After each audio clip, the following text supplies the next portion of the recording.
नेहमीचे तेच तेच बोरिंग असे पराठे खाऊन जर कंटाळा आलेला असेल ना आणि तुमची मुलं देखील पराठे खाण्यासाठी नाटके करत असतील किंवा बाहेरचं खाणं मागत असतील ना, तर आज मी तुमच्यासाठी नवीन असा भन्नाट पराठ्याचा प्रकार घेऊन आलेली आहे. या माझ्या पद्धतीने जेव्हा तुम्ही पराठे बनवताल ना, तेव्हा एक पराठ्याऐवजी 2 पराठे नक्की खातील. इतके भन्नाट आणि टेस्टी आहे. आणि हे जे पराठे आहेत हे तुम्ही नाश्त्यामध्येही बनवू शकता, टिफिनमध्ये देऊ शकता किंवा रात्रीच्या जेवणासाठी म्हणाल ना तरी करू शकता. इतके सुंदर आहेत. इथे पाहू शकता खूप सुंदर दिसतायत, तितकेच खाण्यासाठी टेस्टी देखील आहे. चला तर मग खाण्यासाठी नाटकं करणाऱ्या जेनझी पिढीसाठी आपण आज करणार आहोत हेल्दी आणि टेस्टी असा नाश्त्याचा प्रकार. तर हॅलो एव्हरीवन, मी आहे ज्योती आणि ज्योतिष क्रिएटिव्हिटीमध्ये आपल्या सर्वांचं खूप खूप मनापासून स्वागत आहे. तर आज आपण नव्या पिढीसाठी नवीन असा पराठा करणार आहोत. तर वेळ न घालवता आपण रेसिपीला सुरुवात करूया. तर हा युनिक असा पराठा करण्यासाठी इथे आपल्याला सगळ्यात अगोदर घ्यायची आहे एक परात. तर मोठं भांड आणि यामध्ये इथे मी काढून घेणार आहे बाजरीचं पीठ. तर हो, आज आपण हा पराठा करणार आहोत तर बाजरीच्या पिठाने करणार आहोत. तर साधारण 2 कप इतकं मी बाजरीचं पीठ घेतलेलं आहे. इथं मेजरमेंट असं काही नाही आहे, तुम्ही तुमच्या आवडीनुसार जास्त कमी करू शकता. आणि त्याला अर्धा कप इतकं गव्हाचं पीठ घेतलेलं आहे. आता ही जी पिठं आहेत ना, ही मी चाळून घेणार आहे. तुम्हाला हवं ना तर चाळून नाही घेतलं तरी काही हरकत नाही आहे.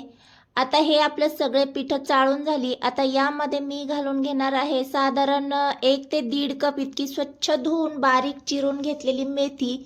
तर या मेथीमधलं पूर्ण पाणी मी गाळून घेतलेलं आहे, म्हणजे कोरडी करून घेतलेली आहे. आणि इथे 1 चमचा इतकं मी आलं लसूण आणि मिरचीची पेस्ट घालून घेतली. चवीनुसार मीठ घालून घेतलंय. पाव चमचा इतकी हळद घालून घ्यायची आहे. तिखट आवडीनुसार घालायचे, कारण इथे आपण आलं लसूण मिरचीची पेस्ट देखील वापरलेली आहे, त्यामुळे तिखट आवडीनुसारच घालायचे. 1 चमचाभर कच्चे जिरे हातावर चोळून यामध्ये घालून घेतलेत. तितकाच ओवा देखील यामध्ये हातावर थोडासा कुस्करायचा आहे आणि तो यामध्ये घालून घ्यायचा आहे. आता थंडीचे दिवस आहेत त्यामुळे सफेद तीळ मी घालून घेते, हे ऑप्शनल आहेत. आणि साधारण 2 चमचे इतकं दही घालून घ्यायचं आहे. दह्याने हे जे पराठे आहेत ना ते छान होणार आहेत. थोडीशी कोथिंबीर शिल्लक राहिलेली होती, ती देखील मी यामध्ये घालून घेतली. आणि साधारण 2 चमचे इतकं तूप यामध्ये मी घालून घेणार आहे. आणि सगळं घालून झालं की याला आपल्याला छान असं हाताने अगोदर मिक्स करून घ्यायचे, कारण की आपल्याला पाण्याचा अंदाज येतो, त्यामुळे अगोदर दह्यामध्येच आपल्याला हे छान असं एकजीव करून घ्यायचं आहे. तर इथे पाहू शकता या पद्धतीने मी इथे मिक्स करून घेतलेलं आहे. असं अगोदर मिक्स करून घेतलं ना म्हणजे आपल्याला पाण्याचा अंदाज येतो. तर आता थोडं थोडं पाणी घालून आपल्याला याचं कणिक मळून घ्यायचं आहे. ज्या पद्धतीने आपण भाकरीसाठी वगैरे कणिक मळतो ना, अगदी तसंच कणिक मळायचंय. तर इथे पाहू शकता या पद्धतीने मी इथं थोडंसं हार्डच असं मळून ठेवलेलं आहे, कारण आपण इथे दही वापरली आहे ना, तर दह्याला पाणी सुटू शकतं, त्यामुळे हार्डच मळायचे. आता 10 मिनटं हे आपल्याला असंच रेस्ट करायला ठेवून द्यायचे. साधारण 10 मिनटं झाल्याच्या नंतरच हे आपल्याला करायला घ्यायचं आहे. थोडंसं सुकल्यासारखं वाटत असेल तर थोडंसं मळून घेऊ शकता, पण इथे मला तशी काही गरज पडलेली नाही आहे, कारण इथे दही वापरलेलं आहे, त्यामुळे याला थोडंसं मॉइश्चर तर आहेच. आता छोटे छोटे याचे असे बॉल्स करून घ्यायचे आहेत. साधारण इथे छोटे छोटेच करायचे आहेत, कारण आपण इथे बाजरीचं पीठ वापरले ना, त्यामुळे याला क्रॅक्स वगैरे येऊ शकतात, त्यामुळे छोटे छोटेच बॉल्स करून घ्यायचे आहेत. इथे मी या साईजचे बॉल्स करून घेतलेत.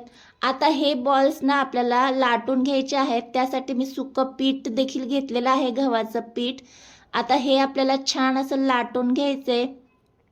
तर इथे पाहू शकता या पद्धतीने मी लाटून घेतले. तर इथे क्रॅक्स वगैरे येऊ शकतात, त्यामुळे तुम्ही असेही हे भाजून घेऊ शकता. पण मी थोडंसं ना एकसारखे आकार येण्यासाठी अशी प्लेट घेतली आणि या पद्धतीने याला मी एकसारखं असं करून घेतलेलं आहे. इथे पाहू शकता खूप सुंदर एकसारखं दिसतं, त्यामुळे इथे मी प्लेटने करून घेतले.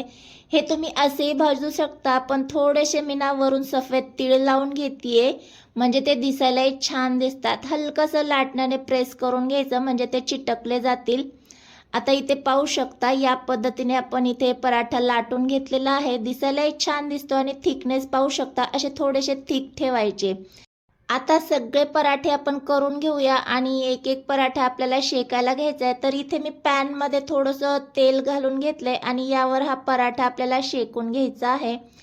इथे आपण बाजरीच्या पिठामध्ये गव्हाचं पीठ वापरलेलं आहे, कारण बाइंडिंग येण्यासाठी इथे गव्हाच्या पिठाचा मी वापर केलाय. नाहीतर बाजरीचं पीठ फक्त वापरलं असतं ना तर त्याला बरेच क्रॅक्स आले असते. तर एक साईड झाली की दुसरी साईड आपण छान खमंग आणि खरपूस अशी शेकून घेऊया. तर इथे पाहू शकता दोन्ही साईडने आपण थोडंसं हलकं हलकं असं प्रेस करून घ्यायचं, म्हणजे छान ते खरपूस असं भाजलं जातं. कलर पाहू शकता खूप सुंदर आलेला आहे. तर दोन्ही साईडने आपण शेकून घेतलाय. गरमागरम हा पराठा इथे मी जाळीवर काढून घेतेय आणि थोडंसं याला गरम असतानाच ना असं तूप लावून घ्यायचं, म्हणजे ते खूपच आणखीनच टेस्टी लागतं. तर सगळे पराठे मी याच पद्धतीने इथे करून घेतलेले आहेत. दिसायला जितके ते सुंदर दिसत आहेत ना तितकेच खाण्यासाठी भन्नाट आणि टेस्टी आहे. एकदा नक्की ट्राय करा. या पद्धतीने बाजरीचे पराठे जेव्हा तुम्ही मुलांना करून खायला देताल ना तर ज्यांना कोणाला भाकरी आवडत नाही ना ते हे पराठे अगदी आवडीने खातील. इथे मी गरमागरम असे पराठे सर्व करून घेतलेले आहेत. हे पराठे तुम्ही तुमच्या कोणत्याही आवडत्या चटणीसोबत खाऊ शकता. इथे मी दही सोबत सर्व केलेले आहेत. तर मस्त आपल्या इथे बाजरीचे असे गरमागरम पराठे सर्व करून झालेले आहेत. तर आजचा हा नव्या पिढीसाठी नवीन असा तयार केलेला पराठा तुम्हाला कसा वाटला? व्हिडिओ तुम्हाला थोडासा जरी हेल्पफुल वाटला असेल ना तर प्लीज एकदा व्हिडिओला हाईप करा आणि चॅनलवर नवीन आला असाल तर चॅनलला मात्र सबस्क्राईब केल्याशिवाय जाऊ नका. भेटूया अशाच एका नवीन साध्या सोप्या आणि हेल्दी रेसिपीसोबत. तोपर्यंत मस्त खा आणि स्वस्त रहा. बाय.